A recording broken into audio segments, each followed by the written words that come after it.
Hello दोस्तों, I hope आप सब अच्छे और ठीक होंगे। तो सबसे पहले आप सबको होली की बहुत बहुत शुभकामनाएं। तो हम यहाँ पे देख रहे थे 2012 BHU MSc बॉटनी का क्वेश्चन पेपर, जहाँ पे हम part first and part second cover कर चुके थे। तो चलिए आज हम पार्ट थर्ड देखते हैं और देखते हैं क्वेश्चन कहाँ कहाँ से पूछे गए और कौन से क्वेश्चन, इसका आंसर क्या होगा और पॉसिबल एक्सप्लेनेशन क्या होगा। तो चलिए हम शुरू करते हैं। यहाँ पे 101 क्वेश्चन पूछ रहा है। Aloe known for its medicinal property belong to the family. तो एलोवेरा पूछ रहा है किस फैमिली से बिलोंग करता है। तो एलोवेरा आप सब जैसे जानते हैं, एलोवेरा लिलियसी फैमिली से बिलोंग करता है, जिसका यूज हम स्किन के क्योर के लिए स्किन डिजीज में करते हैं। तो इसका जो राइट आंसर होगा वो 4 होगा। चलते हैं 102 पे। पूछ रहा है कि ammonia is first oxidise to nitrite and then nitrite to nitrate with the help of 2 bacteria which are respectively. तो जो होता है, देखिए अमोनिया जो होता है नाइट्राइट में बदलता है किसके द्वारा, नाइट्रोसोमोनास के द्वारा। और नाइट्राइट जो होता है नाइट्रेट में बदलता है नाइट्रोबैक्टर के द्वारा। तो इसका जो राइट आंसर होगा वो 3 होगा। चलते हैं 103 पे। पूछ रहा है कि which one of the following nitrogen fixing microbe is anaerobic. तो देखिए यहाँ पे जो भी एजेटोबैक्टर, एनाबिना, बेजरिंकिया, ये सब जो है एरोबिक है, और जो रोडोस्पाइरुलिनम है ये जो है एनारोबिक बैक्टीरिया है। तो इसका जो राइट आंसर होगा 4 होगा। बेजरिंकिया में थोड़ा कन्फ्यूजन है, देख लीजिएगा। एरोबिक ही होना चाहिए क्योंकि रोडोस्पाइरिलम जो है कंफर्म आंसर है। 104 पे चलते हैं। पूछा है कि photosystem first and photosystem second are named like this on the basis of. तो जब आप जैसे कि लाइट रिएक्शन पढ़े होंगे फोटोसिंथेसिस में, लाइट रिएक्शन, तो वहाँ पे देखेंगे जो ग्रेना में फोटो सिस्टम फर्स्ट और सेकेंड मिलता है। तो पूछ रहा है कि ये फर्स्ट और सेकेंड किस बेसिस पे नाम दिया गया है। तो ये इसकी डिस्कवरी के सीक्वेंस पे दिया गया है कि किस सीक्वेंस में, जैसे जो पहले खोजा गया उसको फोटो सिस्टम फर्स्ट बोल दिया गया और जो बाद में खोजा गया उसको सेकेंड बोला गया। ठीक है, तो इसका जो राइट आंसर 2 होगा। चलते हैं 105 पे। पूछ रहा है कि kelvin used radio active carbon and discover that the first carbon dioxide fixation product was. तो मतलब कि केल्विन साइकिल में रेडियो एक्टिव कार्बन का यूज किया गया और उससे पता किया गया कि जो केल्विन साइकिल में जो फिक्सेशन प्रोडक्ट है वो 3 कार्बन ऑर्गेनिक एसिड होता है, 3 कार्बन होता है उसमें। ठीक है, चलते हैं 106 पे। पूछ रहा है कि to make 1 molecule of glucose how many turn of Calvin cycle are required. तो एक मॉलिक्यूल ग्लूकोज बनाने के लिए कितने केल्विन साइकिल की जरूरत होती है, कितने नंबर में। तो देखिए जब एक बार केल्विन साइकिल चलता है तो वहाँ पे 1 कार्बन डाइऑक्साइड जुड़ता है। ठीक है, तो और जो ग्लूकोज होता है वो 6 कार्बन का बना होता है। तो ऐसे 6 बार आपका केल्विन साइकिल चलेगा तो 6 कार्बन जुड़ेंगे और जिससे कि एक ग्लूकोज मॉलिक्यूल बनेगा। तो 6 साइकिल की ज़रूरत होती है। चलते हैं 107 पे। पूछा है विच of the following characteristics of the plant is consider primitive. तो देखिए जब हम हचिंसन का क्लासिफिकेशन पढ़ेंगे तो वहाँ पे 24 प्रिंसिपल ऑफ द क्लासिफिकेशन देखने को मिलेगा। तो वहाँ पे ये बताया गया था कि एडवांस और प्रिमिटिव कैरेक्टर क्या है, बहुत सारे हैं। तो देखिए जैसे हर्बेसियस हो गया, कंपाउंड लीफ हो गया, ऑब्सेंस ऑफ एंडोस्पर्म, ये सब चीज़ें जो हैं ये जो है एडवांस है। लेकिन ये सुपीरियर ओवरी जो है ये प्रिमिटिव करेक्टर है, क्योंकि इन्फीरियर ओवरी एस्टेरेसी को आप जानते हैं, एस्टेरेसी जो है वो सबसे एडवांस फैमिली है। तो वहाँ पे इन्फीरियर ओवरी देखने को मिलता है। तो जो इन्फीरियर ओवरी है वो कंसीडर किया जाता है एडवांस और सुपीरियर ओवरी को बोलते हैं प्रिमिटिव करेक्टर। तो यहाँ पे जो राइट आंसर होगा वो 4 होगा। चलते हैं 108 पे। पूछा है कि replum is associated with the fruit of the family. तो रेपलम को हम फाल सेप्टम भी बोलते हैं। जब आप जैसे ब्रेसिकेसी फैमिली, सरसों का जब आप देखेंगे फ्रूट सरसों का जो होता है, जिसे हम सिलिकुआ भी बोलते हैं, तो जब सिलिकुआ को आप खोलेंगे तो वहाँ पे वाइट वाइट निकलेगा बीच में से, जिन्हें हम रेपलम बोलते हैं, फाल सेप्टम बोलते हैं, ब्रेसिकेसी फैमिली में देखने को मिलता है। तो 108 का जो राइट आंसर होगा वो 4 होगा। चलते हैं 109 पे। पूछ रहा है कि which one of the following is not a feature of C4 plant. तो देखिए C4 प्लांट जैसे C4 C3 कैम प्लांट, ये सब आप पढ़े होंगे। तो वहाँ पे देखेंगे C4 प्लांट एक स्पेशल टाइप के प्लांट होते हैं जिसमें फोटो रिस्पायरेशन नहीं होता है। तो 3 तो होगा नहीं, और उसमें क्रेंज एनाटॉमी होता है और क्लोरोप्लास्ट है, फोटोसिस्टम फर्स्ट सेकेंड भी होता है, दोनों देखने को मिलेगा। और लेकिन वहाँ का कोई ऑप्टिमम टेम्परेचर नहीं देखने को मिलता है।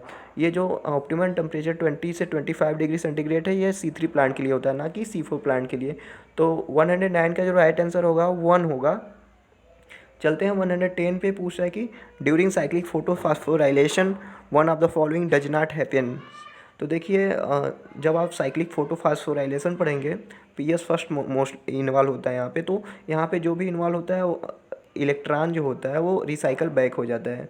यहाँ पे जो फोटोलिसिस ऑफ वाटर नहीं होता है फोटोफॉस्फोराइलेशन 2 जगह होता है, 2 एटीपी इसलिए बनता है, ये तो सही बात है। लेकिन यहाँ पे जो होता है एनएडीपी का जो ऑक्सीडेशन होता है नहीं होता है। तो 110 का जो राइट आंसर होगा वो 2 होगा। चलते हैं 111 पे। पूछ रहा है कि which one of the following mechanical means makes testa permeable to water. तो इसमें से कौन सा मैकेनिकल मीन्स है जो टेस्टा को वाटर के लिए परमिएबल बनाता है। जैसे कि आप जैसे सीड देखेंगे तो सीड बहुत होते हैं, उसमें हार्ड कवरिंग होता है, तो क्या होता है वो जर्मिनेट नहीं कर पाता, तो उस हार्ड कवरिंग जो होता है हार्ड कवरिंग को हटा देते हैं मैकेनिकल मीन्स, जैसे कोई इंस्ट्रूमेंट चाकू या कुछ भी का यूज करके, तो उसे स्कैरिफिकेशन बोलते हैं, जिससे कि वो जर्मिनेट कर पाए वाटर को एब्जॉर्ब करके, तो वो स्कैरिफिकेशन फिनोमेना बोलते हैं उसे। इसका राइट आंसर 4 होगा। चलते हैं 112 पे। पूछ रहा है कि coleoptile is a sheath like structure to cover. तो आप जैसे कोलियोप्टाइल कोलियोराइजा देखेंगे, ठीक है। कोलियोप्टाइल किसे करता है, सूट माने कि प्लूम्यूल को करता है, और कोलियोराइजा जो होगा रेडिकल को करेगा, ठीक है। तो इसका जो राइट आंसर होगा इसका 4 होगा। चलते हैं 113 पे। पूछ रहा है कि commercially useful bast fibre are derive from. तो बास्ट फाइबर इसे हम लेप्टोम भी बोलते हैं, तो बास्ट फाइबर या लेप्टोम जो होता है वो आपका फ्लोएम से मिलता है, ओके। जैसे फाइबर की आप सब ये पढ़ लीजिएगा कि फाइबर किससे, फ्लोएम से, कौन सीड हेयर से कौन सा फाइबर मिल रहा है, ओके। कौन कौन से, जैसे कार्कस कैप्सुलैरिस क्या है, बहुत सारे ऐसे हैं। लिंसेट कहाँ से मिलता है, okay. Medicinal plant, oil yielding plant, rubber yielding plant, सबके 4-4 5-5 एग्जाम्पल नाम वाम पढ़ लीजिएगा, क्योंकि इकोनॉमिक बॉटनी से बहुत सारा क्वेश्चन यहाँ पे पूछता है एंट्रेंस में, चाहे जहाँ का भाई एंट्रेंस हो। तो चलिए अगले क्वेश्चन में चलते हैं। पूछ रहा है 114 का, the steel having one leaf gap.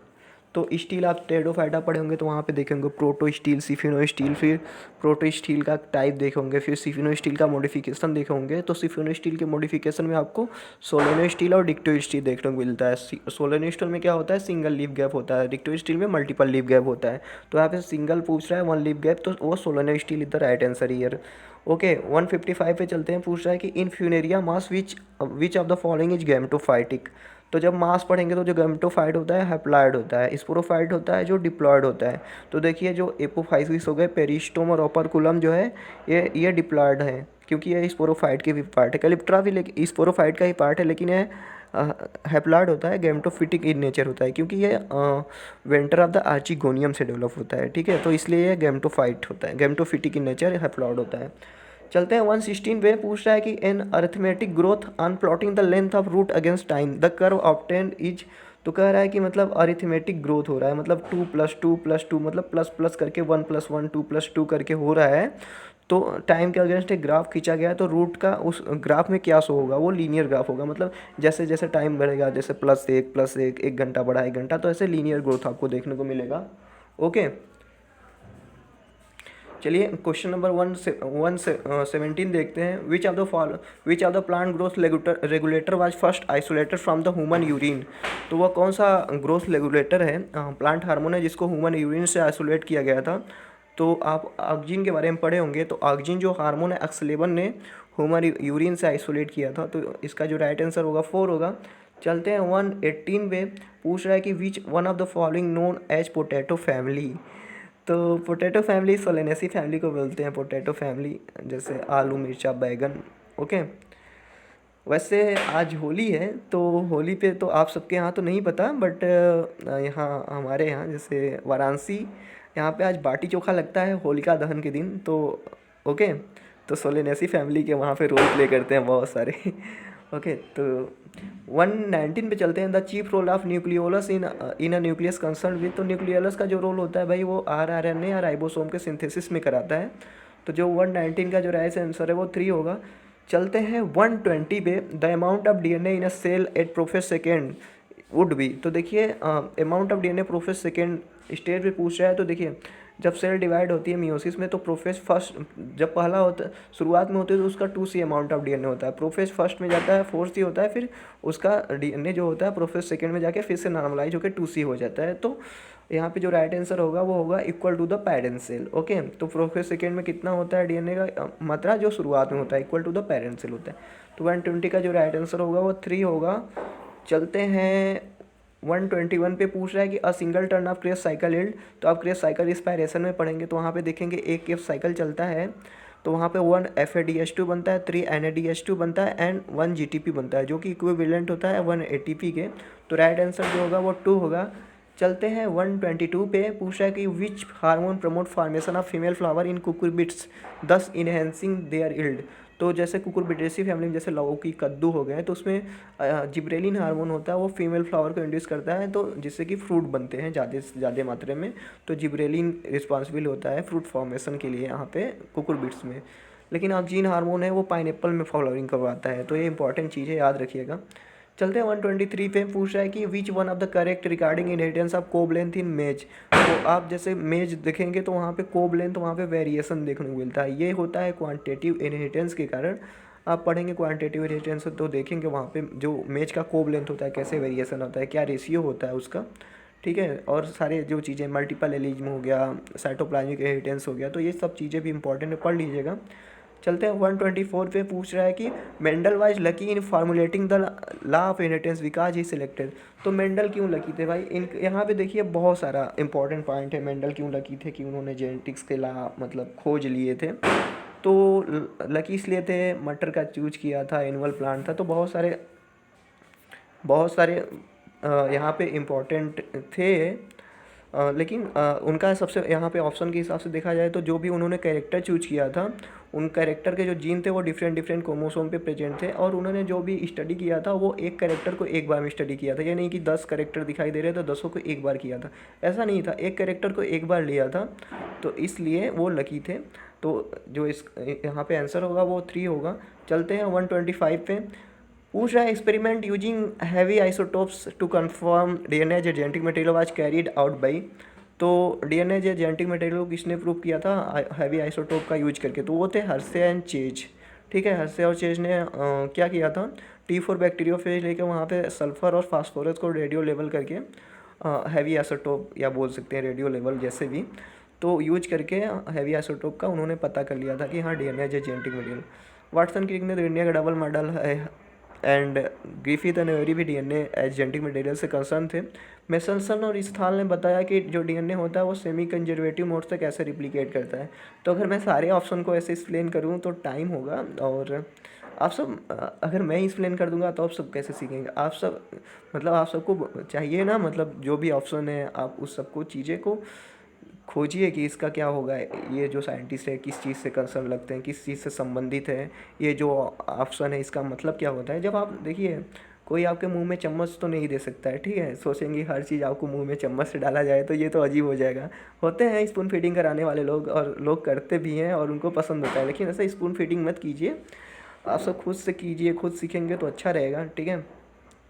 Okay चलते हैं 126 पे। The enzyme which transcribe 55 RNA each. तो देखिए जब यूकैरियोटिक में 3 प्रकार के RNA पॉलीमर देखे गए, फर्स्ट सेकेंड और थर्ड करके, वो डिफरेंट डिफरेंट जो RNA थे, different different tRNA, mRNA, siRNA, hnRNA, उसको डिफरेंट डिफरेंट जो RNA पॉलीमरेज थे ट्रांसक्राइब कर रहे थे। तो 55 RNA को जो ट्रांसक्राइब कर रहा था वो था RNA पॉलीमरेज थर्ड। ओके, तो इसका जो राइट आंसर होगा 3 होगा। चलते हैं 127 पे। पूछ रहा है which one of the following is not a characteristic feature of restriction endonuclease. तो देखिए बायोटेक्नोलॉजी जेनेटिक इंजीनियरिंग इसलिए पॉसिबल हो पाया कि हम लोगों ने 2 एंजाइम को आइसोलेट कर लिया था, डिस्कवर्ड कर लिया था। और वो एंजाइम थे रिस्ट्रिक्शन एंडोन्यूक्लियस, जिसके द्वारा हम किसी भी डीएनए को एक स्पेसिफिक प्लेस से हम काट सकते थे। और हमारे पास था डीएनए लाइगेज, जिससे कि हम उस कटे हुए डीएनए फ्रेगमेंट को आपस में जोड़ के हम रिकॉम्बिनेंट डीएनए बना सकते थे। फिर क्या था, उसको किसी भी होस्ट में हम इंसर्ट करा दे और डिजायर प्रोडक्ट को हम प्राप्त कर रहे थे। तो ये हो गया, ठीक है। तो रिस्ट्रिक्शन एंडोन्यूक्लियस का कौन सा काम नहीं है भाई, ये कट करता है। ओके, पहले का तो सही हो गया। दूसरा का क्या है, वायरस के ग्रोथ को रिस्ट्रिक्ट करता है बैक्टीरिया में, ये भी सही बात है। पैलिंड्रोमिक सीक्वेंस को रिकग्नाइज करता है, ये भी सही बात है, एकदम सही बात है। लेकिन क्या ये मतलब ऑप्टिमम टेम्परेचर पे लॉन्ग टाइम के लिए एक्टिव रहता है? नहीं नहीं, एंजाइम है तो ऑप्टिमम टेम्परेचर जहाँ इसको मिला, इसका टेम्परेचर फ्लक्चुएट किया ज़्यादा से ज़्यादा मात्रा में, तो ये क्या हुआ, डी नेचर हो गया और ये काम करना बंद कर दिया। तो 127 का ये राइट आंसर नहीं होगा, 4 मतलब 4 जो होगा यहाँ पे करेक्ट होगा। ओके 128 पे चलते हैं। पूछ रहा है which gene is a constituent gene in lac operon. तो आप लैक ओपेरान पढ़ेंगे तो वहाँ पे देखेंगे जब किसी प्रोटीन की जरूरत होगी तो जो लैक ओपेरान होगा वो ऑन हो जाएगा, फिर ऑफ हो जाएगा, ऑन ऑफ का कंडीशन देखने को मिलता है। तो लाइकोपेराना आप पढ़ेंगे तो वहाँ पे देखेंगे जीन होते हैं कुछ, जैसे आइपोजया बोलते हैं, IPOZYA। तो आई जो होता है रेगुलेटर होता है, पी से प्रमोटर, ओ से ऑपरेटर, जेड से जो ZYA जो है स्ट्रक्चरल जीन है। तो जो रेगुलेटर जीन होता है, आई जो होता है वो कंस्टिट्यूएंट जीन होता है, ठीक है, ऐसे याद कीजिए। ओके, इसका राइट आंसर 1 होगा। 129 पे चलते हैं, पूछ रहा है कि the organism which can tolerate wide range of temperature is called. तो जो organism wide range of temperature को टॉलरेट कर सकते हैं वो उसे हम यूरीथर्मल ऑर्गेनिज्म बोलते हैं, और स्टीनियोथर्मल क्या होता है वो नैरो रेंज के लिए होता है, तो याद रखिएगा। 130 पे चलते हैं, पूछ रहा है कि 2 bacteria which are very useful in genetic engineering experimental. तो जब आप जेनेटिक इंजीनियरिंग बायोटेक्नोलॉजी पढ़ेंगे तो वहाँ पे जैसे देखेंगे कि भाई ह्यूमन इंसुलिन को स्क्रिया कोलाई के द्वारा बनाया जा रहा है, किसी प्लांट का ट्रांसफॉर्मेशन एगोरोबैक्टीरियम से कराया जा रहा है। तो स्क्रिया कोलाई और एगोरोबैक्टीरियम इंपॉर्टेंट है बायोटेक्नोलॉजी में। तो एगोरोबैक्टीरियम को तो हम नेचुरल जेनेटिक इंजीनियर भी बोलते हैं, क्योंकि यह किसी भी डिजायर जीन को ले जाके प्लांट में एकदम फ्री में डिलीवर कर देता है और नया मॉडिफिकेशन, नया वेरिएशन लाता है। तो Escherichia coli and Agrobacterium tumefaciens है rhizogenes is important in genetic engineering. Okay, चलते हैं 131 पे, पूछ रहा है कि vertical distribution of different species occupying different level in ecosystem called. तो वर्टिकल डिस्ट्रीब्यूशन के बारे में बात कर रहा है। तो जैसे आप जैसे जंगल में जैसे हो गए, ट्रॉपिकल रेन फॉरेस्ट में आप चले जाइए ऊपर घूमने हेलीकॉप्टर से, कभी मन करे तो, ठीक है। तो वहाँ पर आप देखेंगे तो क्या होगा, ऊपर से देखेंगे तो जो ट्री की कैनोपी है, जो लंबे लंबे बड़े बड़े ट्री हैं, तो उसका कैनोपी का एक लेयर देखने को मिलेगा, एक हाइट तक, मतलब एक स्टेटा तक आपको देखेंगे तो जो बड़े बड़े पेड़ का लेयर रहेगा। फिर उसके नीचे देखेंगे तो उससे छोटे छोटे पेड़ रहेंगे, उससे नीचे देखेंगे तो उससे स्मॉल स्मॉल ट्री रहेंगे, और एकदम एकदम बेसल लेवल पे देखेंगे तो वहाँ पे आपको स्रफ्स देखने को मिलेंगे, झाड़ियाँ। फिर नीचे देखेंगे तो वहाँ पे हर्ब देखने को मिलेगा। तो ऐसे लेयर के लेयर वहाँ पे अरेंज होता है ट्रॉपिकल रेन फॉरेस्ट में। तो यहीं यहाँ पे पूछ रहा है कि vertical distribution of the different species occupying different level, तो उसे हम स्ट्रेटिफिकेशन बोलते हैं। ओके, चलते हैं 132 पे, पूछ रहा है कि biomagnification of which one of the following pollutant cause thinning of egg shell and their in premature breaking thus result in a decline of bird populations. तो बायो मैग्निफिकेशन जैसे कि पता है ट्रॉफिक लेवल इंक्रीज होता है तो जो toxic का लेवल है कंसंट्रेशन वो भी इंक्रीज होता है। तो बायो मैग्निफिकेशन क्या करता है कि ये जो बर्ड का एग होता है उसके सेल को कमज़ोर कर देता है और उसको तोड़ देता है। वो किस केमिकल के द्वारा होता है, तो DDT के द्वारा होता है। अभी क्या हुआ 2020 में क्वेश्चन आया था, मतलब इसी से रिलेटेड। तो क्या पूछा था, हाँ रिचेल कर्सन थे, उन्होंने एक नोवेल लिखा था द साइलेंट स्प्रिंग करके। तो इस पर क्वेश्चन आया था, DDT के द्वारा बायोमैग्निफिकेशन होता है। तो इसके जैसे अगर क्वेश्चन बनाना चाहे तो जैसे DDT का डिस्कवरी किसने किया था, ये क्वेश्चन पूछ सकता है। HP मूलर, ठीक है। फिर कितना कंसनट्रेशन 90 से 32 ppm से मतलब होता है। DDT का यूज इनिशियली किस लिए किया गया था, मच्छर के लिए किया गया था कि मच्छर भाग जाए। फिर DDT को सबसे पहले बैन किसने किया, अमेरिका ने किया। DDT को भारत में बैन कब किया गया था, अमेरिका में बैन कब किया गया था, ठीक है। तो ये सब चीज़ें इंपॉर्टेंट है। 1885 है अमेरिका के लिए, लेकिन I am not confirm for that answer, तो आप चेक कर लीजिएगा। ओके, तो ऐसे ऐसे क्वेश्चन बनते हैं। जैसे रिचल कर्सन के बारे में तो अच्छे से पढ़ ही लीजिए, द साइलेंट स्प्रिंग याद कर लीजिए आप सब। ओके, जैसे यहाँ पे मरकरी है, मरकरी मिनीमाटा, डिजीज कैडमियम, इटाई होता है, BSC जो होता है क्या करता है, देख लीजिएगा। तो हर चीज़ ऑप्शन में जो भी चीज़ें हैं आप पढ़िए अच्छे से। चलते हैं क्वेश्चन नंबर 33 पे, पूछा है the plant hormone produce by Rhizobium for nodulation is.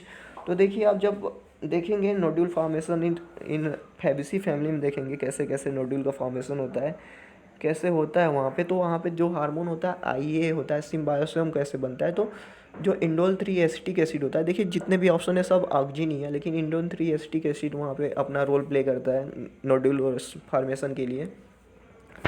चलते हैं 133 पे, पूछ रहा है कि टर्पेंटीन आयल इज ऑप्टेन फॉर्म। तो देखिए पाइनस का सारा चीज है, सॉरी, टर्पेंटीन आयल जो होता है वो पाइनस रक्सबर्गी से मिलता है, पाइनस जियार्डियाना से तो आपका चिलगोजा पाइनो से बोलते हैं। 135 पे चलते हैं, पूछा है gemma cup are found in. तो जेम्मा कप आप ब्रायोफाइटा में देखेंगे, ये वेजिटेटिव रिप्रोडक्शन में हेल्प करते हैं, तो या सेक्सुअल भी बोल सकते हैं आप। तो ये बोथ मेल और फीमेल थैलस में देखने को मिल जाएगा आपको।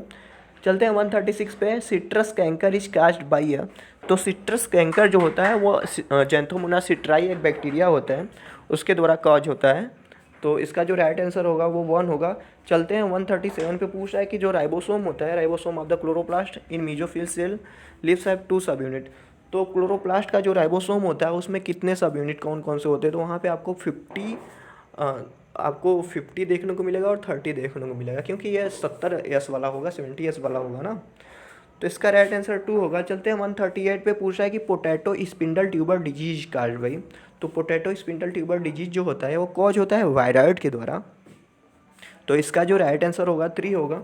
चलते हैं 139 पे, पूछ रहा है कि protonema is the first stage of development in. तो आप जब ब्रायोफाइट पढ़ेंगे तो हायर ब्रायोफाइट जैसे फ्यूनेरिया, डॉक्सोनिया, ये सब हो गया।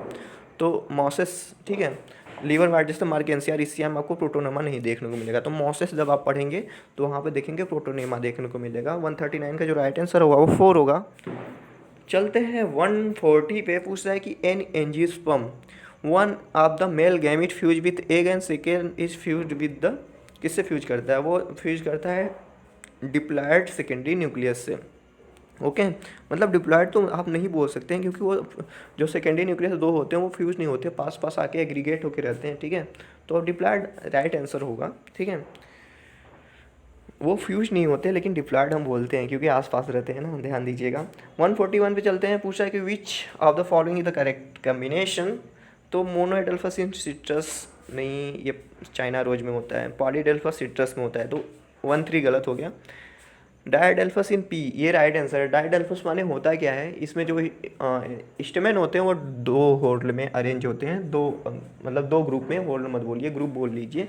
एक ग्रुप में 9 स्टेमेन होते हैं और एक ग्रुप में सिंगल अकेला बेचारा रहता है, तो डायडेल्फस वहाँ बोलते हैं। चलते हैं 142 पे, पूछ रहा है कि type of placentation in China roses. तो चाइना रोज यानी गुड़हल में कौन सा प्रेजेंटेशन होता है? तो वहाँ पे एक जाइल होता है, तो एक जाइल प्रेजेंटेशन। तो एक जाइल को याद कर सकते हैं आप, क्या था? हाँ, एक वर्ड था, है मतलब सोमारू, ठीक है। जैसे सो से सोलेनेसी, माँ से मालवेसी, रूट से रूटेसी। तो सोलेनेसी, मालवेसी, रूटेसी और बहुत सारे फैमिली होंगे, लेकिन ये मुझे इंपॉर्टेंट उस समय लगे थे तो सोमारू से याद कर लिया था मैंने। तो इन सब में एक जाइल प्रेजेंटेशन है। पैराइटल किस में है? कुकुरबिटेसी। मार्जिनल किस में है? आपका फेविसी में है। तो 142 का राइट आंसर 2 होगा। चलते हैं 143 पे, पूछ रहा है which one of the following has the correct sequence of the increasing order of the complexity, organisation of complexity. तो इसका जो राइट आंसर होगा 3 होगा। जैसे स्पीसीज सबसे पहले रहेगा, बहुत सारी स्पीसीज मिलके पॉपुलेशन बनाएंगे, पॉपुलेशन बहुत सारे मिलेंगे, कम्युनिटी बनाएंगे, कम्युनिटी से इकोसिस्टम बनेगा। तो इसका राइट आंसर 3 होगा। 144 पे चलते हैं, पूछ रहा है the transient population between 2 adjacent ecotype etch car. तो जब देखिए 2 इकोटाइप होते हैं, जब 2 इकोटाइप मीट करते हैं उसमें रिप्रोडक्शन होता है, तो क्या होता है, दोनों इकोटाइप के कैरेक्टर्स में देखने को मिलते हैं। मतलब समझ लीजिए कि एक इकोटाइप जो है वो पानी में रह रहा है, एक ज़मीन पे रह रहा है। तो दोनों प्लांट के जो हैं एक दूसरे से रिप्रोड्यूस किए, तो जो नया प्लांट बना, प्रोजेनी बना, उसमें आपको वाटर वाला और ज़मीन वाला दोनों कैरेक्टर, ओवरलैपिंग कैरेक्टर देखने को मिलेगा। तो उसे इकोक्लीन या क्लीन बोलते हैं हम। ओके, तो 144 का जो राइट आंसर होगा वो 4 होगा। चलते हैं 145 पे, पूछ रहा है कि niche of species in ecosystem refer to ही।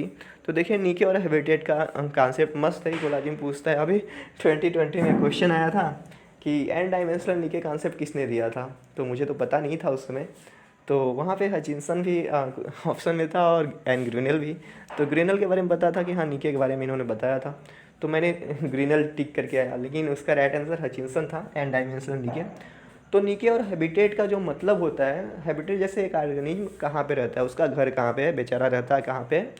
और निके का कॉन्सेप्ट होता है अपने घर में रह के कैसे रहता है, वो कैसे रहता है, खाता क्या है, किधर रहता है, वो इंटरेक्ट कैसे करता है, वो काम क्या करता है, उसका प्रोफेशन क्या है। तो ये सब निके के अंदर आते हैं। निके 2 प्रकार का हो सकता है, होता ही है, हो सकता क्या है। जैसे एक होता है फंडामेंटल निके, जैसे कि, और रियलाइज निके। तो जैसे आप एक एनालॉजी से आप समझ सकते हैं, जैसे आपका रूम है, ठीक है, आपका रूम है, आपका हैबिटेट है, आप अपने रूम में रहते हैं, ठीक है। और आपका बेड है, तो बेड है आपका, वो नीचे है, ठीक है। बेड पे आप सोते हैं, पढ़ते हैं, कभी कभी खा भी लेते हैं उसी पे बैठ के। तो बेड जो है, बेड आपका पूरा जो है वो नीचे है, और बेड पे आप, ठीक है, बेड पे आप जैसे हैं सोते हैं, एक किनारे में सोते हैं, तो बेड पे तो फैल के चारों तरफ सोएंगे नहीं। जैसे बेड को आप नीचे मत मानिए, नीचे आप मान लीजिए, अपने घर को हैबिटेट मानिए, अपने जो रूम को है अपने रूम को नीचे मानिए, और अपने बेड जो पूरा बेड है वो फंडामेंटल नीचे है, और जहाँ जितने कोने में सोते हैं वो रियलाइज नीचे है, ठीक है। ओके, समझ रहे हैं ना जो मैं कहना चाहता हूँ। चलिए आगे, हो सकता है मैं वीडियो कवर करूँ इकोलॉजी, तो ये सब चीज़ें कवर करेंगे। ओके, 145 का जो राइट आंसर है function of its place of occurrence होगा निके का मतलब। चलिए 146 पे चलते हैं। पूछा है कि Eltonian pyramid that can not be inverted. तो जब आप पिरामिड का कॉन्सेप्ट देखेंगे इकोसिस्टम में पढ़ने को मिलेगा आपको, तो वहाँ पे pyramid of number, pyramid of biomass and pyramid of energy. तो पिरामिड ऑफ बायोमास जैसे कि आप एक्वाटिक इकोसिस्टम का देखेंगे तो उल्टा होता है, और नंबर देखेंगे ट्री का तो वो भी उल्टा होता है। लेकिन एनर्जी के केस में कहीं भी आप पिरामिड उल्टा नहीं देखेंगे। तो एनर्जी का जो पिरामिड होता है वो ऑलवेज अपराइट होता है। ओके, तो इसका जो राइट आंसर होगा वो 3 होगा। चलते हैं 147 पे। पूछ रहा है keystone species in an ecosystem are those. तो की स्टोन स्पीसीज जो होते हैं वो एक इकोसिस्टम को उसकी मतलब प्रॉपर्टी प्रोवाइड करते हैं कि वो इकोसिस्टम कैसा रहेगा। जैसे आप इसे एक एनोलॉजी या एग्जांपल से समझ सकते हैं। जैसे समझ लीजिए ग्रासलैंड इकोसिस्टम है, ठीक है। कभी आपने सोचा है कि ये ग्रासलैंड इकोसिस्टम है तो वो ग्रासलैंड कैसे बना रहा है? मतलब मैं कहना चाहता हूँ वहाँ पे कभी पेड़ पौधा नहीं होगा क्या? मतलब ग्रास वहाँ पे उग रहे हैं लेकिन वहाँ पेड़ नहीं। आप कहेंगे कि वहाँ पे सीड ही नहीं है। अरे भाई, सीड हवा से उड़ के आ गया होगा, आ सकता है। उसका मतलब हो डिस्पर्सल के बहुत सारे मैकेनिज्म होते हैं, वहाँ पे ग्रो करता है पेड़ पौधे। लेकिन क्या होता है ना, वहाँ पे जैसे हाथी हो गई, ये सब बहुत सारे चीज़ जैसे सीड खाने वाले, जैसे बहुत सारे रैट वैट हो गए। तो क्या होता है वहाँ पे, जैसे अगर सीड पहले आया वहाँ पे तो क्या हुआ, वहाँ पे सबसे पहले कंगारू ये सब रैट वैट, ठीक है, कंगारू रैट बोलते हैं, सॉरी कंगारू रैट होते हैं, तो सीड को खा गए तो वहाँ पे नहीं ग्रो पाया। अगर गलती से पेड़ ग्रो कर गया तो क्या होता है, वहाँ पे हाथी आती है, ठीक है। हाथी आएंगे, पेड़ छोटा छोटा रहेगा, उसे खा जाएंगे। तो ऐसे वहाँ पे उसका जो ग्रासलैंड होता है, उसे ग्रासलैंड बनने में हाथी और कंगारू रैट बहुत इंपॉर्टेंट रोल प्ले करते हैं। तो उसे मतलब ये होते हैं कीस्टोन स्पीसीज, जो कि एक इकोसिस्टम को उसका मतलब प्रॉपर्टी में कंट्रीब्यूट कर रहे हैं। तो 147 का जो है 4 आंसर होगा। अभी कीस्टोन से आया था 2020 में क्वेश्चन था कि मतलब कीस्टोन स्पीसीज जो होते हैं डिस्प्रपोर्शनेट होते हैं, मतलब कि वो होते हैं जैसे कि कम नंबर में होते हैं, उसका उल्टा इफेक्ट होता है। तो ये आया था कीस्टोन से क्वेश्चन रिपीट होते हैं, थोड़ा सा कॉन्सेप्ट बदल देता है और क्वेश्चन पूछने का तरीका बदल देता है, लेकिन पूरा चीज़ वही होता है, पिछला ही होता है। चलिए 148 पूछ रहा है कि a tobacco plant heterozygous for recessive character for albinism was self pollinated and 1200 seed are obtain the number that return parent genotype seedling would be. तो देखिए क्वेश्चन तो लंबा लंबा लग रहा है देखने में, लेकिन देखिए यहाँ पे हेटेरोजाइगस और रिसेसिव की बात कर रहा है। तो हेटेरोजाइगस और रिसेसिव का जब आप सेल्फ पॉलिनेशन करा रहे हैं तो यहाँ पे टेस्ट क्रॉस होगा। जब आप अगर क्वेश्चन को डिकोड कर लिए कि हाँ टेस्ट क्रॉस है तो 1:1 यानी कि 600:600 आएगा। तो 600 is the right answer here. चलिए 149 पे चलते हैं। पूछ रहा है कि sunken stomata and multiple epidermis are found in a leaf of. तो सनकेन स्टोमेटा मतलब कि स्टोमेटा खुला नहीं रहेगा, छुप के रहेगा। मल्टीपल एपिडर्मिस माने कि लाइट इंटेंसिटी टेम्परेचर से बचने के लिए ऐसे मॉडिफिकेशन कर रहे हैं। तो ये देखने को मिलता है आपको नेरियम में। ओके, तो इसका राइट आंसर नेरियम होगा। 155 पे चलते हैं। पूछ रहा है कि exposure of plant to high fluoride concentration result in necrosis और क्लोरोसिस इज करेक्ट इन। तो कह रहा है कि फ्लोराइड का जब कंसंट्रेशन बढ़ता है तो वहाँ पे प्लांट में जो होता है नेक्रोसिस और क्लोरोसिस होने लगता है। तो वो किस एरिया में देखने को मिलता है भाई? तो देखने को मिलता है लीफ टिप और लीफ मार्जिन पे। तो नेक्रोसिस क्या होता है, जो सेल होगा, टिश्यू होगा, वो डेथ होने लगेगा, और क्लोरोसिस पीला पड़ने लगेगा, क्लोरोफिल वहाँ का ख़त्म होने लगेगा। ओके, तो इसका राइट आंसर 1 होगा। तो यहाँ पे हम लोग 2012 का सब कवर कर लिए, और आई होप आप सब अच्छे से पढ़ लिख रहे होंगे। और देखिए BHU का एग्ज़ाम अभी होने वाला नहीं है, और सारी यूनिवर्सिटी अभी बंद ही है। BHU मैं बोल रहा हूँ, और सारे उड़ीसा का कुछ यूनिवर्सिटी ओपन हो गए हैं लेकिन और सारे ओपन नहीं हो रहे हैं। तो आप सब अच्छे से पढ़ाई कीजिए। वैसे भी आज होली है तो आप सबको हैप्पी होली मैं पहले ही विश कर चुका हूँ, और अच्छे से आप होली मनाइए फैमिली के साथ अच्छे से, और अपना ख्याल रखिए सब लोग। ओके, चलता हूँ मैं, मिलता हूँ नेक्स्ट वीडियो में आप सबसे। Thank you for watching my video.